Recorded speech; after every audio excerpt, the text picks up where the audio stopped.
जय श्री राम मित्रों, आपके अपने YouTube चैनल इनसाइड रिचुअल्स में आपका हार्दिक स्वागत है। आज हम पूजन सामग्री के विषय में बताने जा रहे हैं। जैसा हम सभी जानते हैं कि कोई भी पूजन कार्य किया जाता है, यज्ञ किया जाता है, अनुष्ठान किया जाता है, उसमें पूजन सामग्री अनिवार्य होती है।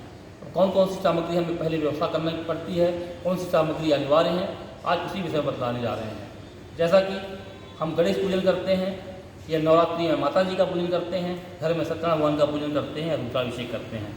सभी पूजाओं में हमें जो सामग्री की आवश्यकता पड़ती है उनमें से ज़्यादातर सामग्री कॉमन है, वही सामग्रियां हैं जो सभी पूजाओं में अनिवार्य रूप से लगती हैं। कुछ सामग्रियां अलग होती हैं जिसके लिए वो अलग से हम बताएंगे। पहले जो कॉमन सामग्री हैं जो सभी पूजाओं में मुख्य रूप से उपयोग होती हैं उनके विषय में बताएंगे। मित्रों, सबसे पहले तो हमें एक चौकी या पाटले की व्यवस्था करनी पड़ती है। ये चौकी पाटला हमने लिया, इसके ऊपर एक लाल या पीला वस्त्र बिछाना होता है। जैसे कि नवरात्रि में माता जी का पूजन करना है या गणपति पूजन करना है तो इसमें चौकी में लाल वस्त्र बिछाया जाता है। अगर भगवान सत्यनारायण का पूजन करना है तो इस चौकी में पीला वस्त्र बिछाया जाता है। उसके बाद मित्रों, हमें एक आसन लेना होता है। आसन में हम बैठ गए। आसन में बैठने के बाद में जो हमने सामग्री एकत्रित किया है उसको इस तरह आप व्यवस्थित खोल सकते हैं। जैसे एक दोने में हमने कुमकुम लिया, उसको कुमकुम को घोल के आप व्यवस्थित कर लिया। कुमकुम का ध्यान रहे कि ये जो देसी कुमकुम आती है, हल्दी से बनती है, यह उत्तम मानी जाती है। और एक आता है केमिकल रंग, वो रंग को ना लें आप। ये देसी कुमकुम, जिसको राजस्थानी कुमकुम या बंगाली कुमकुम कहते हैं, ये बहुत ही अच्छी होती है। इस कुमकुम का उपयोग करना चाहिए। इसके बाद ये चंदन भी जो है ये अष्टगंध रहना चाहिए, सुगंधित अष्टगंध। जैसे देखिए ये केसर अष्टगंध है, ये उत्तम माना जाता है। यह बहुत ही अच्छा है, पूजा की दुकान में उपलब्ध हो जाता है, इसी का उपयोग करें। इसके बाद में ये देखिए अबीर और ये गुलाल, इनकी आवश्यकता पड़ती है। सिंदूर की आवश्यकता पड़ती है। ये पीली राई है, इससे हम दिक रक्षण करते हैं। इसके बाद में देखिए आप, ये गंगा जल की आवश्यकता पड़ती है। गंगा जल के बाद में सिंदूर के बाद में ये इत्र की आवश्यकता पड़ती है। और ये कपूर की भी आवश्यकता पड़ती है। ये सारी सामग्री हमने एकत्रित कर लिया। माचिस है, धूप के लिए अगरबत्ती है। इसके अलावा आप देखेंगे ये हल्दी की गांठ है, सुपारी है और मौली है। तो मौली में मैं आपसे कहना चाहूँगा कि जो दो प्रकार की मौली आती है, एक मौली ये है, ये पक्की मौली है, इसका रंग नहीं छूटता। और दूसरी ये मौली आती है, इसका कलर छूटता है। इससे कपड़े वगैरह का रंग खराब हो जाता है, कपड़े खराब हो जाते हैं, कलर छूट जाता है। तो इसलिए ये मौली ना लें आप पूजा के लिए। ये मौली लें, इसका ज़्यादा अच्छा प्रयोग होता है और इसका रंग नहीं छूटता। इसके बाद मित्रों, पूजा के लिए हमें पुष्प की आवश्यकता होती है। तो पुष्प सुंदर पुष्प लेना चाहिए और साफ़ सुथरे पुष्प लेना चाहिए, क्योंकि पुष्पों को जो होते हैं, फूल जो होते हैं, उन्हें धोया नहीं जाता। तो फूल जैसे गुलाब के फूल ले लें आप, सुगंधित चंपा के पुष्प सभी पूजाओं में चलते हैं, सभी देवताओं को प्रिय होते हैं। गुलाब के पुष्प, चंपा के पुष्प हैं, और एक गेंदा के फूल ले सकते हैं आप। और ये देखिए सफ़ेद पुष्प हैं, दूर्वा है, तुलसी है, ये पान पत्ते हैं।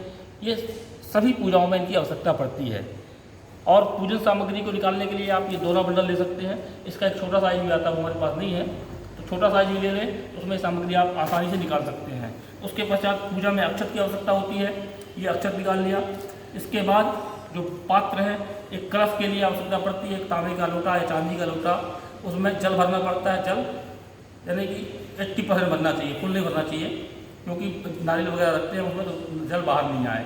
तो एक कलश लिया, उसमें स्वस्तिक बनाते हैं और एक मौली बांधते हैं। इसके पश्चात एक ये लोटा है, ये पूजा के लिए, भगवान के लिए स्नान आदि अभिषेक वगैरह आचमन के लिए जल लेते हैं। एक पात्र लेते हैं, पंचपात्र बोलते हैं इसको, या कि लोटा गिलास कुछ भी ले सकते हैं अपन। तो पंचपात्र और आचमनी, ये स्वयं आचमन वगैरह करने के लिए, इसके लिए उपयोग में लेते हैं। तो इसके लिए दीपक की आवश्यकता पड़ती है। तो ये दिया, क्योंकि सभी पूजाओं में दीपक आवश्यक है, तो दिया की आवश्यकता पड़ती है। फिर बाक घी की आवश्यकता पड़ती है। इसके बाद ये चौकी हमने लिया है, इसमें लाल कपड़ा बिछाया हुआ है। अब सबसे पहले इसमें हम जिस देवता की पूजा करना है, गणेश जी की पूजा करना है तो प्रधान गणेश जी रहेंगे। माता जी की पूजा करना है तो इसमें माता जी का विशेष स्थान रहेगा। इसके बाद में यदि सत्यनारायण भगवान की पूजा करना है तो भगवान सत्यनारायण की फोटो रहेगी। शिव जी का पूजन है तो प्रधान शिव जी रहेंगे। जिन देवताओं का पूजन करना है उनको प्रधान बना के स्थापित करते हैं, उनकी छवि है, फोटो तो छवि को विराजमान करते हैं। उसके बाद में एक कलश स्थापित करना होता है। तो कलश कैसे स्थापित करते हैं? कलश स्थापित करने के लिए सबसे पहले ये अक्षत अक्षत को यहाँ कलश के नीचे अष्टदल कमल बना सकते हैं आप। अष्टदल कमल बनाने के लिए आपको बताया हुआ है, ये अष्टदल कमल बना लिया अपन ने। अष्टदल कमल बनाने के बाद उसमें ये कलश को स्थापित करना है। तो सबसे पहले ये जो लोटा है तांबे का, उसमें हमने मौली बांधा हुआ, स्वस्तिक बनाया हुआ है। ध्यान रहे जो स्वस्तिक के सामने रहे। इसके बाद इसमें जल भरा हुआ है। अब देखिए एक सुपारी डालेंगे हम, ये सुपारी डालेंगे कलश के अंदर, ये सुपारी डाला। इसके बाद में एक हल्दी की गांठ, ये सर्व औषधि के स्थान पर इसका उपयोग करते हैं हम। ये हल्दी डाला, इसमें दूर्वा डालना चाहिए, तो ये दूर्वा डाल दिया। दूर्वा डालने के बाद में फिर थोड़ा अक्षत डाल दीजिए, अक्षत डाल दिया। फिर इसमें एक सिक्का कॉइन डालना चाहिए, पुष्प डालना चाहिए, तुलसी डालना चाहिए। तो ये सारी सामग्री हमने इसमें डाल दिया गंध अक्षत के साथ में। ये थोड़ा सा गंध, चंदन, पुष्प। अब इसमें हमें आम के पत्तों का प्रयोग करते हैं। वैसे तो पंचपल्लों का विधान है, पंचपल्लों मिल जाते हैं तो अति उत्तम है। यदि पंचपल्लों नहीं मिलते तो आम के पत्तों का कलश में उपयोग किया जाता है। ये आम के पत्ते इस तरह लगा दिया हमने। फिर देखिए एक नारियल में पहले से हमने कपड़े मौली बांध के रखा हुआ है लपेट के। इस तरह आप मौली बांध के रख सकते हैं, कपड़ा भी इसमें बांध सकते हैं। तो जैसी आपकी व्यवस्था हो, कपड़ा बांधना चाहे लाल कपड़ा या डंडी बांध सकते हैं, तो इस तरह मौली लपेट लेंगे। अब इस पीपल को इसमें स्थापित कर देंगे, विराजमान कर देंगे। तो ये कलश स्थापित हो गई, स्थापना हो गई। इसके बाद वो प्रधान देवता का है। फिर आप कोई भी पूजन कार्य करेंगे, गणेश जी का पूजन करेंगे, यहाँ गणेश जी की फोटो छवि है, लेकिन यहाँ पे आपको एक चांदी के या पीतल की गणेश जी रखना चाहिए, जिनका आप स्नान आदि अभिषेक वगैरह कर सकें। माता जी की फोटो है तो माता जी की छवि फोटो या की मूर्ति रखना चाहिए। अगर मूर्ति नहीं है तो हम सुपारी में भी उनका आह्वान करके उनकी सेवा, स्नान आदि अभिषेक वगैरह कर सकते हैं। फिर इसके पश्चात सबसे पहले आप आचमन कीजिए।